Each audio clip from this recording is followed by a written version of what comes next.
দাঁড়িয়ে আছি আমাদের সেই পলক কাকার সামনে, যিনি বলেছিল স্যাটেলাইটে পানি ঢুকে গেছে, ইন্টারনেট আমরা বন্ধ করিনি, বন্ধ হয়ে গেছে। সেই পলকে পলকে যার রূপ বদলাতো সেই পলক কাকার সামনে এখানে আমরা দেখতে পাচ্ছি যে সেই সজীব অজের জয়, যিনি বলেছিল সে 5,500 তথ্যকেন্দ্র বানিয়ে দিয়েছে এবং হাজার হাজার কোটি টাকা বাংলাদেশ থেকে দুর্নীতি করেছিল, লুটপাট করেছিল। শেখ হাসিনার মদতপুষ্ট, শেখ হাসিনার সুযোগ্য না, তিনি বাংলাদেশের জন্য কলঙ্কিত অধ্যায় রচনা করেছিল সেই সজীব অজের জয়। আমরা এখানে দেখতে পাচ্ছি যে আমাদের সেই আরাফাত হোসেন তিনি দাঁড়িয়ে আছেন, যিনি বারবার মিডিয়াতে বিভ্রান্ত ছড়িয়ে ছাত্র আন্দোলনকে একটা কলঙ্কিত অধ্যায় নিয়ে যাওয়ার জন্য তিনি বারবার প্রচেষ্টা চালিয়েছেন এবং তিনি বাংলাদেশ যতদিন থাকবেন অতদিন তার কলঙ্ক এবং কলঙ্কিত চরিত্র হিসেবে বাংলাদেশে প্রতিষ্ঠিত থাকবেন। এখানে দেখতে পাচ্ছি যে আমাদের এখানে আয়নাঘরের কারিগর দাঁড়িয়ে আছেন, যারা চেষ্টা করেছিল যে আয়নাঘরের মাধ্যমে নিয়ে এই আন্দোলনকে দমিয়ে দিতে, এই আন্দোলনকে স্থমিত করে দিতে এবং মানুষের বাক স্বাধীনতাকে রুদ্ধ করে দিতে।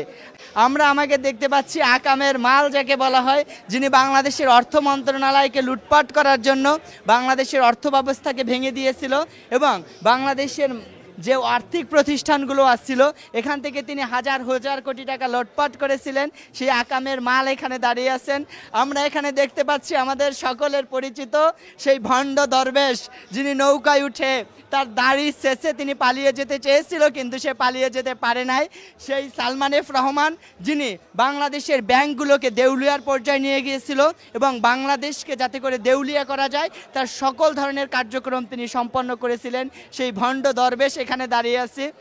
আমরা এখানে দেখতে পাচ্ছি স্বজন হারানোর বেদনা আমরা বুঝি, সেই স্বজন হারানো, সেই নাটক করা সেই ব্যক্তিত্ব, আমাদের সকলের ঘৃণিত ব্যক্তি সেই হাসু আপা এখানে দাঁড়িয়ে আছে। তার নাটকের যে একটা ব্যঙ্গচিত্র এখানে প্রদর্শন করা হয়েছে, তিনি একজন সাইকো কিলার ছিল, যে জেলখানায় ঢুকে মানুষকে হত্যা করত, জুডিশিয়াল কিলিংয়ের মাধ্যমে মানুষকে হত্যা করত, খুনের নেশায় মেতে ওঠা পৃথিবীর ইতিহাসের বর্বরোচিত এক স্বৈর শাসক সেই হাসিনা দাঁড়িয়ে আছে। আমরা এখানে দেখতে পাচ্ছি এখানে আমাদের কাউয়া কাদের কাকু দাঁড়িয়ে আছে, যিনি বলেছিল she has made us, আমরা এখানে দিয়েছি ফ্লাই ফাস্টার, যাকে তার নেত্রী দ্রুত পালায়ন করতে শিখিয়েছে। সেই ওবায়দুল কাদের এখানে দাঁড়িয়ে আছে, যেই কুখ্যাত ওবায়দুল কাদের, যার বর্বরচিত কর্মকাণ্ডে বাংলাদেশ বারবার কলঙ্কিত হয়েছে। সম্মানিত দর্শক মণ্ডলী, এখানে ভাইরাল ব্যক্তি আমাদের ভাতের হোটেলের প্রবক্তা ডিবি হারুন, যে কিনা অপরাধের কারণে চাকরি ওএসডি হয়েছিল, পরবর্তীতে আওয়ামী লীগ সরকার এসে তাকে একটি সম্মানজনক জায়গায় শুধু নিয়ে যায়নি, তাকে ডিবির মতো জায়গায় প্রদান করেছিল। সেই ভাতের হোটেলের প্রবক্তা হারুন কাকা দাঁড়িয়েছিল, যার হাতে মুখে নিষ্পাপ মানুষের রক্তের ছোপ লেগে আছে। সেই নব্য ফেরাউন হারুন কাকা এখানে দাঁড়িয়ে আছে। আমরা এখানে দেখতে পাচ্ছি ছাত্রলীগকে মদতদাতা যে হেলমেট বাহিনী 15 তারিখে আমাদেরকে ঢাকা ইউনিভার্সিটিতে ভিসি ভবনের সামনে হামলা করেছিল, যারা নিষ্পাপ স্টুডেন্টদেরকে, সাধারণ ছাত্রদের রক্তে রঞ্জিত করেছিল ঢাকা শহর সহ সারা দেশ, সেই ছাত্রলীগকে যিনি মদতপুষ্ট করেছিলেন এবং ছাত্রলীগকে যিনি লেলিয়ে দিয়েছিলেন নিরহ ছাত্রদের উপরে, এবং এই ছাত্র বিপ্লবকে বন্ধ করার জন্য, বাংলাদেশের বাক স্বাধীনতাকে রুদ্ধ করার জন্য তাদের এই প্রচেষ্টা। সম্মানিত দর্শকবৃন্দ, আমরা এখানে দেখতে পাচ্ছি যে এখানে আমাদের এখানে বিশ্বজিতের ছবি রয়েছে, যে বিশ্বজিৎ জগন্নাথ বিশ্ববিদ্যালয়ের সামনে নিহত হয়েছিলেন। শুধুমাত্র তাকে সন্দেহ করা হয়েছিল যে সে শিবির করে, কিন্তু আসলে সে শিবির করে না, সে একজন হিন্দু ছিল এবং সে একটি টেইলার্সের দোকানে কাজ করত। আমরা এখানে দেখতে পাচ্ছি আমাদের আবরার ফাহাদ শুয়ে আছে, যার কথা মনে পড়লে আমাদের সত্যি হৃদয় রক্তক্ষরণ হয়।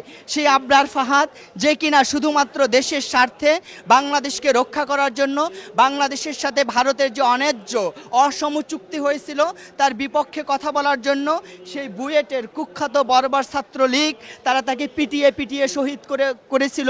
আমাদের সেই আবরার ফাহাদের স্মৃতি এখানে আমরা দেখতে পাচ্ছি। আবরার ফাহাদকে শুধুমাত্র ছাত্র শিবিরের সদস্য এই সন্দেহে তাকে হত্যা করেছিল। বাংলাদেশ ইসলামী ছাত্র শিবিরের এই 3 দিনব্যাপী প্রদর্শনীর আয়োজন আশা করি এই ইতিহাসের অংশ হিসেবে থাকবে এবং এই প্রদর্শনী চর্চা করা হবে।